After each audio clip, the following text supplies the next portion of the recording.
सर्व दिव्यांग बांधवांना एक सूचना. आजच्या लोकमत या पेपरला एक न्यूज आहे. संजय गांधी निराधार अनुदान योजना या संदर्भात जालना जिल्ह्यातील सर्व तालुक्यामधील जे संजय गांधी निराधार अनुदान योजनेचे लाभार्थी आहेत त्यांनी आपापली UDID कार्ड संजय गांधी निराधार अनुदान योजना या अंतर्गत लाभ घेत असलेले लाभार्थी यांनी आपल्या तहसील कार्यालयामध्ये UDID कार्ड जमा करावे.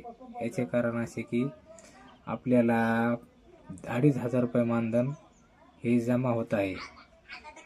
काही लाभार्थ्यांना 1,500 रुपये मानधन जमा होत आहे.